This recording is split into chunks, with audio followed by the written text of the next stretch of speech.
C'est né comme une légende. La plus grande de toutes. Nous l'avons caché durant 1000 ans. Pour protéger la Terre du sort qui lui était destiné. Optimus Prime, tu as détruit ton monde. Tu cherches la rédemption? Oui, ma créatrice, je la cherche.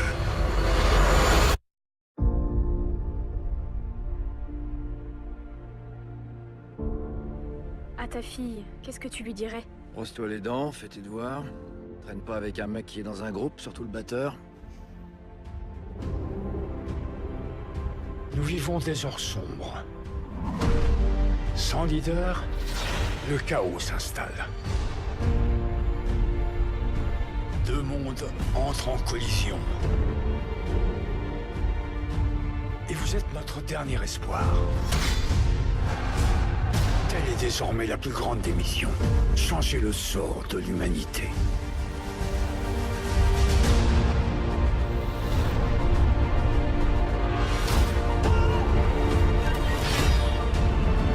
Optimus, arrête! Fais pas ça! La destruction de tout ce que nous connaissons et que nous aimons a commencé. Je partirai pas sans toi! Quand tout semble perdu, quelques âmes courageuses peuvent sauver tout ce qui nous est cher. L'opération est terminée. On lâche pas Optimus, ok? Je veux rester. Et moi aussi, je veux me battre. Pour que mon monde survive, le vôtre doit mourir.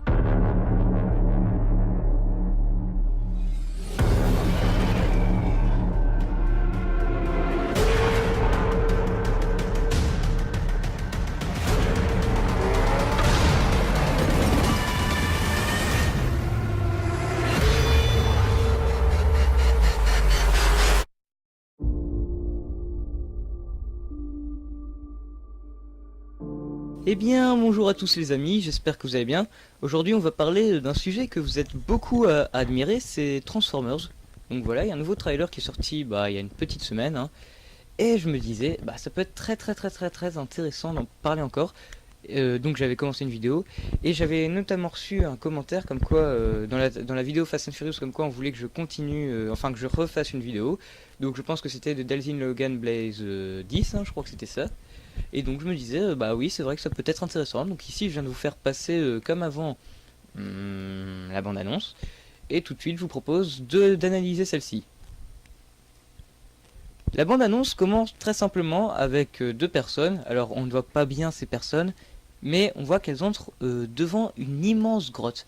Qu'est-ce que cette grotte? Eh bien, on dirait surtout quelque chose de métallique, mais c'est pas naturel. Et donc je pense, vu la forme, qu'il pourrait s'agir d'un pot d'échappement d'un véhicule Autobots. Mais là, à cette époque-là, l'homme connaissait déjà l'existence des Transformers. Bah oui, comme on peut le voir autour de la table ronde d'Arthur et de ses amis, ses chevaliers quoi. Eh bien on voit derrière deux Transformers qui visiblement tiennent ensemble. Ensuite, on voit encore cette grosse chose arriver sur Terre. Alors, cette grosse chose, vous avez dit que je pensais que c'était Cybertron. Rendez-vous dans la suite de la vidéo si vous voulez savoir ce que j'en pense. Alors après, c'est ici que ça devient très intéressant. Avant qu'apparemment, c'est vraiment l'introduction de la bande-annonce, on voit Optimus lié à des chaînes devant devant sa créatrice, je suppose. Et elle lui dit, que cherches-tu Optimus, la rédemption? Et là, Optimus répond, oui, ma créatrice, je la cherche. Alors, je vais vous dire franchement ce que je pense. Regardez. D'abord, je pense qu'Optimus cherche à se débattre. Regardez, quand je veux dire, déjà, il n'a pas l'air content de ce qu'il va faire, d'être là, vraiment heureux d'être ici. Mais en plus, dans la bande-annonce, il bouge ses bras, donc je ne crois pas qu'Optimus est vraiment très satisfait de ce qu'il fait là. Et lorsqu'il dit oui, ma créatrice, je la cherche, ses yeux deviennent seulement mauves après. Donc, et on ne le voit pas parler. Donc, je pense que Michael Bay cherche à nous faire croire qu'Optimus va se venger, alors qu'en vérité il va dire oui je la cherche après que ses yeux seront mauves. Mais pourquoi ses yeux deviennent mauves? Eh bien je pense tout simplement que Optimus est contrôlé par ce que l'on appelle, bam, l'énergon noir. Alors, pourquoi je dis ça? Eh bien c'est très simple. Si vous voulez, Optimus, avant de dire oui ma créatrice je la cherche, est tenu à des chaînes et il a des yeux bleus. Donc c'est encore un Autobot. Puis ses yeux deviennent mauves. Mais on voit vraiment, allez, on a vraiment l'impression que ça vient, allez, quand je vais dire ça, du Spark. Et donc je pense qu'il pourrait s'agir qu'Optimus ait été, même s'il n'avait pas envie, on lui a, quand je vais dire ça, injecté de l'énergon noir. Et que c'est cet énergon noir qui va le permettre de maîtriser. D'ailleurs, on le voit, hein, ses yeux deviennent mauves après. C'est un peu comme la drogue, si vous voulez. Il est vraiment maîtrisé, quoi. Ce n'est pas lui qui fait ça. D'ailleurs, Optimus a toujours une grande sagesse et il n'est pas du genre à aimer foutre le bordel. Vous ne me croyez pas? Je vais vous le prouver maintenant avec ce petit extrait.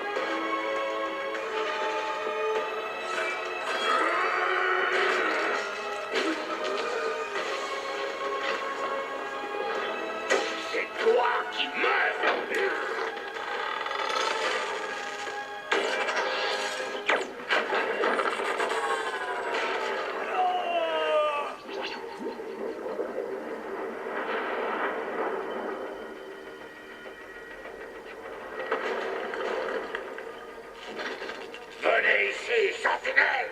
Optimus, tu oublies d'où tu viens?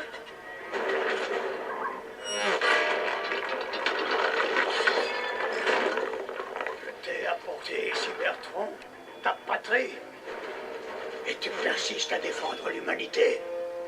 Vous m'avez appris que la liberté était un droit dû à chacun. Je réactiverai le pilier. Pour cela, vous devrez me passer. Voilà pourquoi je crois qu'Optimus ne sera pas vraiment méchant, que je pense qu'il sera contrôlé. Tout simplement parce que, comme vous pourriez l'avoir entendu, il dit « Vous m'avez appris que la liberté était un droit dû à chacun ». Ce sont des belles paroles et il est prêt à défendre n'importe qui. Alors je suis d'accord avec vous, dans le volet suivant, il dira « Assez de protéger les humains ». Assez de protéger les humains. Il n'est pas dit non plus qu'après, il a envie de les tuer. Alors il n'y a rien qui est confirmé, hein. Je dis seulement ce que je pense. Allez, à la limite, imaginons qu'ils veulent attaquer les humains, il attaquera jamais ses Autobots. Ça, j'en reviens aussi à la fin de cette analyse, puisque je parle de ça par rapport au combat qu'il y aura entre lui et Bumblebee. Qui est cette jeune petite fille? Alors cette fille a l'air très courageuse, et visiblement Mark Wahlberg, Cad Yeager, va l'adopter, parce que à mon avis, vu comment elle est dans la bande-annonce, elle est abandonnée dans une sorte de cimetière bagnole, on va appeler ça comme ça, et je pense qu'en fait cette fille a perdu ses parents lors d'une bataille importante à Chicago ou dans Transformers l'âge de l'extinction. Pourquoi? Parce que, en effet, dans la suite de la bande-annonce, elle dira « Moi aussi je veux rester, et moi aussi je veux me battre ». Et donc, franchement, à son âge, quand il y a un Transformers, on a plutôt envie de fuir, on n'a pas envie de se battre. C'est vraiment un désir de vengeance. Enfin, quelle que soit cette fille, on sait déjà qu'il y aura que les Transformers auront eu un impact sur sa vie.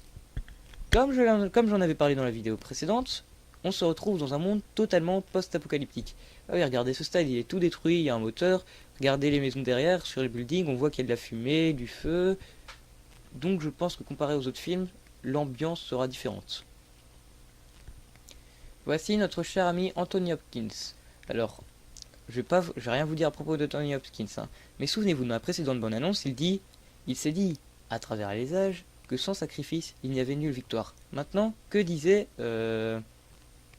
l'arrière-grand-père, arrière-arrière, je sais plus combien de fois, grand-père de Sam Witwicky dans Transformers 1, nul sacrifice, nulle victoire. C'est à peu près la même phrase. Alors je sais pas si c'est un clin d'œil à l'épisode précédent, mais je pense que cette personne qu'incarne Anthony Hopkins pourrait être de la même famille que les Witwicky.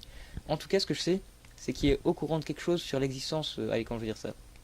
Le fait que les humains connaissaient les Transformers dans le passé, pour la bonne et simple raison qu'il en a parlé, qu'il dit que les humains avaient gardé le secret, et je suis sûr que lui, par exemple, il en gardait le secret pour protéger la planète du sort qui lui était sûr. À ce moment-là de la bande-annonce, je l'aime beaucoup. Et je vais vous dire franchement, c'est très simple. on se dit, les enfants sont poursuivis par un robot Decepticons. À première vue, c'est ça qu'on se dit. Moi, je suis pas tout à fait d'accord. Bon, je vous avoue que c'est un peu bizarre le siège qui est au milieu. On pourrait installer Saint-Nicolas, Père Noël, Marie Pontoise, tout ce qu'il voulait. C'est pas de ça que je vais vous parler. C'est du gros robot qui est derrière. Le gros robot qui est derrière, c'est pas un Decepticon, enfin, selon moi. Pourquoi? Vous souvenez-vous du début de Transformers 3? On avait un peu la bataille de Cybertron. Et on voyait un peu des autres modèles d'armes qui n'étaient pas des Transformers. Et on pouvait voir à leur style, à leur design, un style, quand je veux dire, très recherché, vous comprenez, très travaillé. Alors que là, bah, excusez-moi, le robot qu'on a derrière, comme je le disais dans la précédente vidéo, bah, il est pas travaillé, quoi. On a mis une jambe, on a mis un cube sur les jambes, on a mis une lumière rouge, un flingue, quand je veux dire, c'est pas un esthétique des plus travaillés, bah, selon moi, c'est humain. Et plus on avance, plus ça devient intéressant. Et oui, Megatron fait son retour, et il n'est même plus fait de Transformium. Rien n'est confirmé encore une fois. Mais ça, c'est selon moi. Pourquoi? Eh bien, s'il était fait de Transformium, déjà ici, si vous vous souvenez dans la bande-annonce, il va régler une sorte de cache-couche, je sais pas, de protège-menton, de protège-bouche, avec son... Ben, en se transformant, quoi, vu que c'est un Transformers. Et on va pas avoir plein de petits cubes qui vont se créer et se reconstruire et se solidifier comme dans Transformers 4. Non, là, ça va être tout un système mécanique. Eh bien, la dernière fois qu'on a vu ça, chez Megatron, c'était dans Transformers 3, quand il n'était pas fait de Transformium, mais encore de son métal de base. Si quelqu'un connaît le nom de ce métal, ça m'arrangerait beaucoup que vous le mettiez dans les commentaires, ça me permettrait à peu près, vous comprenez, de savoir, entre amis on s'aide. Hein. Et aussi, je voulais dire merci, vous avez été beaucoup à commenter la dernière vidéo, vous avez été aussi beaucoup à la regarder, donc je vous dis franchement un grand merci. Et il y a d'autres vidéos théoriques qui sont prévues pour les prochaines semaines à venir, hein, vous inquiétez pas. Donc on revient à Megatron. Oh, je sais pas si vous avez entendu quelque chose. Bref. Regardez le robot qu'il y a là devant vous. Jusqu'à maintenant, on connaît sa tête un peu, c'est Megatron, ses yeux rouges, c'est... Allez, quand je dis le menton pointu. Mais regardez ce qu'il a à gauche. Et oui, il a cette grande trace rouge qu'Optimus a de l'autre côté de sa tête. Qu'est-ce que c'est que cette trace rouge? Eh bien, je vais vous dire franchement, je sais pas. Alors là, j'avais une idée. Vous aviez tous une théorie comme quoi il y avait un clone d'Optimus Prime dans Transformers 4. Je sais pas trop. Mais si lors de la fabrication des Transformers, on obtient à chaque fois cette peinture rouge, à mon avis qui était une peinture pour marquer, ça voudrait dire qu'on a bel et bien affaire à un clone d'Optimus Prime, pour la bonne et simple raison que Optimus Prime aussi a cette grosse peinture rouge, il l'a juste de l'autre côté du visage. Mais ça, je vous invite à regarder la prochaine vidéo théorie de Transformers que je ferai, pour en savoir un peu plus. Là on analyse le trailer, vous comprenez ce que je veux dire. Donc voilà, là on a le style de Megatron, donc je trouve qu'on le reconnaît quand même, allez, quand je veux dire ça. Bah on a mis quelques similitudes entre le Megatron qu'on a connu dans Transformers 1 et celui-là, il y a quand même quelques similitudes, notamment au niveau du menton et du sourire et des yeux, je trouve. Alors, un truc que je voulais montrer, c'est que, comme j'ai dit tantôt, je pensais qu'il y avait un être de la famille à Sam Witwicky. Et c'est fort possible qu'on reparle des origines des personnages avant, pour la bonne et simple raison que, regardez, on n'oublie pas ce qu'il y a eu dans Transformers 3. Il y a l'Arche. Elle se fait défoncer, certes, par un truc beaucoup plus gros, que je croyais que c'était Cybertron, que je vous reparlerai encore tantôt, je suis désolé de reporter les trucs, hein, c'est parce que j'essaie de suivre le plus possible lors de la bande-annonce. Mais on n'oublie pas tout ce qu'il y a ces trucs. Maintenant, je vous cache pas qu'avec l'Arche, je crois que c'est terminé, on découvrira plus rien dans l'Arche de Sentinel Prime. Ensuite, on découvre le roi Arthur qui dépose, qui claque, qui enfonce son épée à terre. Bon, je sais pas ce que ça veut dire, je le mettais juste comme ça. Après une victoire, une réussite, une égalité, je ne sais pas, je le mettais juste comme ça. Mais ce qui m'intéressait beaucoup en fait... Bim! Oh, regardez, on a la même épée! La même? Non, pas tout à fait. Alors, je suis tout à fait d'accord avec vous. L'épée du roi Arthur et l'épée de Mark Wahlberg n'est pas tout à fait la même, parce que déjà le manche de Mark Wahlberg est beaucoup plus gros. Mais je me disais, déjà, ce qui est pas normal, c'est que, ouais d'accord, il a des gros bras, mais il arrêtera jamais la force d'un Transformers avec rien que ses bras et une épée. Donc je me dis, déjà là, il y a un truc qui est pas normal. En plus l'épée fait une grande lumière bleue, donc je me dis, l'épée qu'il a en main, c'est une épée qui contient un pouvoir du roi Arthur, d'un vieux Transformers lors de la coopération au temps de roi Arthur. Mais il y a surtout le fait que, regardez, on voit Mark Wahlberg qui avance dans un temple avec sa copine, bah oui, une nouvelle femme qui arrive dans Transformers. Et pourquoi un temple? Eh bien tout simplement pour ceci. Donc on voit deux personnes, enfin deux Transformers je crois, j'arrive pas à bien à voir sur l'image, faits de roches, donc taillés à la roche, qui tiennent une épée dans la position que tenait parfois le roi Arthur dans certaines BD, certains comics, certains livres, pour ceux qui ont lu, voilà. Et donc je me dis, bah voilà, là il a pas encore son épée, Mark Wahlberg. Donc je me dis, à mon avis, il va la trouver là maintenant. À mon avis, elle est quelque part là devant lui. On voit qu'il y a quelque chose devant lui. On voit qu'il y a quelque chose. Mais on n'arrive pas à distinguer. C'est ça qui est embêtant. C'est que les bandes annonces, c'est toujours rapide pour un peu brouiller l'image quand tu veux faire pause. On a ce truc. Ce truc date de bien longtemps sur la planète Terre. Vous me croyez pas? Bon, suffit de regarder dans la suite de la bande annonce. Vous voyez ça? On dirait un peu que c'est sous mer. Et puis on a un truc qui remonte à la mer. Donc je pense en vérité que cette base là sur laquelle on va voir notamment Optimus Prime combattre Bumblebee, c'est une base qui a été construite dans le passé, un lointain passé de Transformers. Mais il y avait aussi une question qui se posait, que je me posais beaucoup avec vous. Vous vous demandez, n'est-ce pas, pourquoi ils persistent à venir sur notre planète? Eh bien justement, j'ai peut-être la réponse à cette question. Alors, je vous dis tout de suite, c'est assez farfelu, mais ça coïncide. Je pense que la planète Terre pourrait avoir été conçue par les créateurs de Transformers. Pourquoi? Il y a je sais pas combien de planètes dans l'univers, et c'est toujours la planète Terre qui est visée. Au Moyen-Âge, actuellement, et avant pour les dinosaures pour construire le Spark. Donc, selon moi, la planète Terre dans Transformers a été construite par tout simplement par les créateurs des Transformers. Après, c'est selon moi, hein, rien n'est confirmé. Hein. Mais je trouve cette théorie très intéressante et je vous invite aussi à regarder une des prochaines vidéos théoriques que je sortirai dans laquelle j'en parlerai un peu plus précisément. Donc voilà, je sais pas si vous avez compris le concept. J'analyse le trailer, je vous dis mes idées de théorie, je propose que vous me disiez ce que vous en pensez dans les commentaires. Et toutes ces théories que je suis en train de vous parler, je vous en reparle beaucoup plus précisément dans les vidéos théoriques que je vais sortir ici au cours des semaines qui sortent. Alors, là, un détail très important, Optimus va attaquer Bumblebee. C'est pas sa gémauve que je vais regarder, c'est pas sa trace rouge sur sa tête que je vais regarder, c'est ce qu'il a dans la main. Il a une épée dans la main. Et oui, et du coup ça casse un peu la théorie du clone, pas totalement hein, non plus. Mais c'est un peu une théorie, vous comprenez, qui vient bousculer dans notre tête toutes ces idées qu'on avait à propos d'Optimus. Et il n'hésite pas à essayer de tuer Bumblebee avec, c'est ça le problème. Et on est vraiment sûr que c'est une épée et pas ce qu'il y avait dans le poing, parce qu'on le voit vraiment qu'il tient quelque chose en main. Maintenant, après, il n'y a rien qui dit que c'est cette épée-là, hein, mais... Je vais vous dire ce que j'en pense. Je suis pas convaincu que c'est cette épée-là, pour la bonne et simple raison que si c'était cette épée, il aurait aussi son bouclier, ça paraît logique. Et malgré qu'Optimus tombe, se prend des coups, et tout ce que Mark Wahlberg lui dira, il essaie d'attaquer Bumblebee. Qu'est-ce qu'il a déchiré à Bumblebee là? Ça fait très mal à voir, je vous l'avoue. Sur une image, on voit au pied d'Optimus Prime la main de Bumblebee comme si c'était un cadavre gisant. Je préfère pas en parler niveau mort de Bumblebee, ça m'intéresse pas vraiment la mort de Bumblebee. Enfin si, ça m'intéresse, mais j'ai pas vraiment envie que ça arrive quoi. Mais il lui déchire des morceaux d'os, et c'est là que je voulais en venir tantôt. Je vous ai dit que Optimus avait des bonnes leçons et que à la limite, imaginons s'il attaquait les humains, il n'attaquerait jamais les Autobots. Pourquoi? Parce que les Autobots lui ont rien fait, au contraire, ils ont toujours été là pour lui. Donc pourquoi Optimus Prime attaquerait les Autobots? Là, on aurait un très gros problème. Et donc, selon moi, c'est la preuve que ce n'est pas Optimus Prime que nous avons là dans cette bande-annonce. Et je pense qu'Optimus Prime pourrait mourir dans ce volet. Mourir, c'est-à-dire... Alors, dans un dessin animé, pour ceux qui connaissent, Optimus Prime est condamné à mourir. Enfin, il est condamné, non, il va mourir. Mais... cette théorie de la mort d'Optimus Prime est compliquée pour la bonne et simple raison que déjà, niveau marketing chez Hasbro, c'est Optimus Prime qui rapporte beaucoup d'argent. Et que lorsqu'on a tué Optimus Prime dans le dessin animé dans les années 80, et bien déjà là, ça a fait une grosse baisse niveau marketing chez Hasbro, ça les a beaucoup embêtés, parce qu'ils ont entamé la résurrection d'Optimus Prime.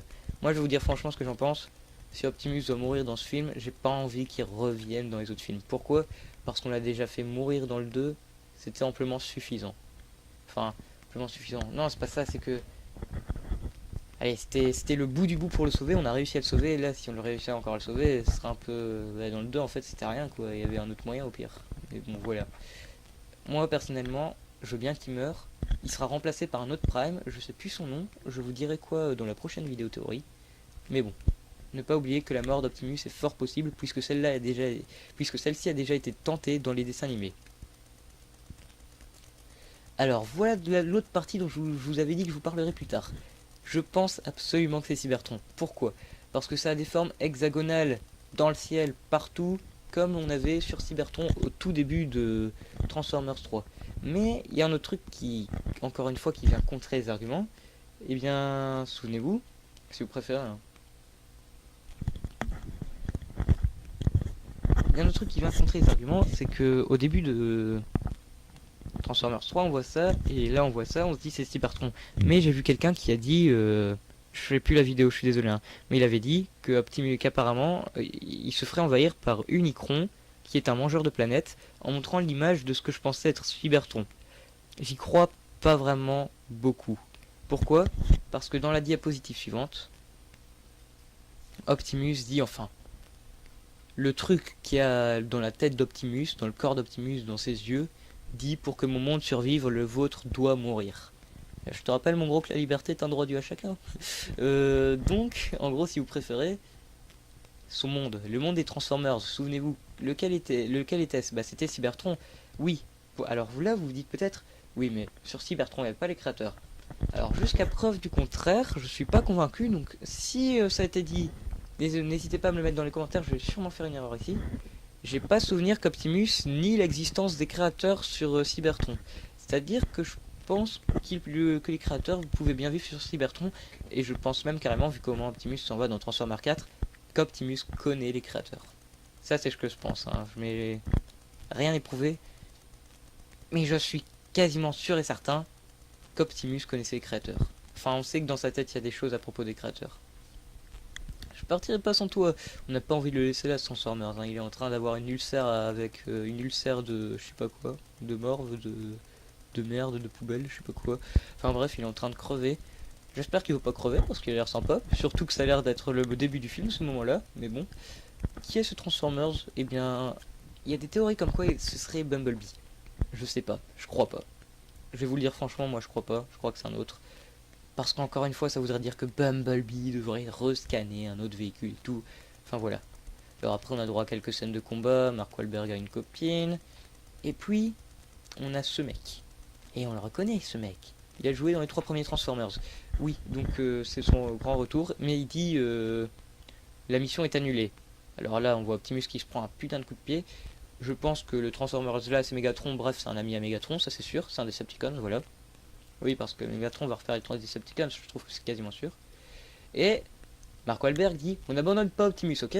On n'abandonne pas Optimus, pas d'autre nom. Il a dit on n'abandonne pas Optimus, ok? Certes, dans l'autre bande-annonce, il avait dit on ne renonce pas. Là, il a quand même dit le nom d'Optimus. Donc, je pense que à ce stade-là du film, vu que ça a l'air d'être la fin, Cade Yeager saurait s'il y avait quelqu'un d'autre dans la tête d'Optimus. Il dit on n'abandonne pas Optimus. Donc, il y a bel et bien dans ce Transformers le corps d'Optimus. Et ce qui me fait dire que ça peut être Optimus, eh bien c'est tout simple. Et ce qui me fait dire que ça peut être Optimus, c'est qu'on aime toujours mettre en évidence, quand je veux dire, la lumière que font les yeux mauves d'Optimus. Là, on ne voit pas cette lumière. Maintenant, rien n'est dit, hein, je n'ai pas vu le film. Mais là, j'ai plus l'impression que qu'on a Optimus Prime devant nous. Donc cette diapositive, je vous en avais déjà parlé. Alors cette fille-là, ben justement, je vous en avais parlé. Elle dit je veux me battre. Ben justement, à mon avis, hein, ben, c'est parce qu'elle a perdu quelqu'un dans les batailles. Et là, on voit Optimus, il a pas l'air d'attaquer. Et on voit pas les yeux mauves, alors que là, il est devant nous carrément. Donc, selon moi, là, c'est pas... on n'a pas affaire au clone d'Optimus. Bon, peut-être qu'après, il y aura des moments, l'un des moments l'autre, car Optimus va savoir se battre. Mais là, on n'a pas... Là, pour moi, il est gentil. J'ai l'impression qu'il est gentil, qu'il veut sauver quelqu'un. Rien n'est prouvé, hein, mais j'ai cette impression-là. On a aussi un petit gars qui est en train de faire une belle glissade. Il va bien s'amuser, mais je crains un atterrissage. Et donc, si le monde de Transformers n'est pas encore assez apocalyptique selon vous, il le sera bien assez après que vous ayez vu cette image. Bah oui, la Terre va s'en prendre plein la figure. Déjà que c'était déjà le cas dans les épisodes. Alors là, je vais vous le dire franchement, si ça c'est pas des Decepticons, les humains, ils nous font chier grave. Enfin, on fait chier grave les gars. Enfin, faut l'avouer, on est grave des emmerdeurs là. C'est... Allez, comment dire ça? Les Transformers nous ont sauvés. On les a chassés de notre planète. Malgré qu'on les chassait, ils nous ont quand même sauvés. Ils auraient pu nous laisser dans la merde. Et là, on attaque encore un Dinobots. Je suis désolé, là, il y a ça incohérence si c'est pas... Il y a ça l'incohérence si on dit que les humains sont intelligents. Non, je déconne. Bah, disons qu'en fait, je crois que ce sera une équipe d'humains qui fera ça, mais que tous les autres ne le pensent plus. Hein. Et boum, Optimus attaque Megatron. Optimus, je suis pas convaincu. Megatron, j'en suis sûr. Ça se voit à sa tête, c'est le petit sourire narquois, les yeux, et de toute façon, c'est un grand Transformer sur ça, Optimus. Je suis sûr que c'est Megatron qu'on a à droite. Oui, pas Galvatron, Megatron, il préfère s'appeler comme ça maintenant, je crois. Si t'es marqué ça sur une photo. Mais quelque chose me fait dire que les créateurs ne tiendront pas avec Megatron, ne seront pas dans la même équipe. Pourquoi? Suffit de regarder les yeux d'Optimus maintenant. Ils sont mauves.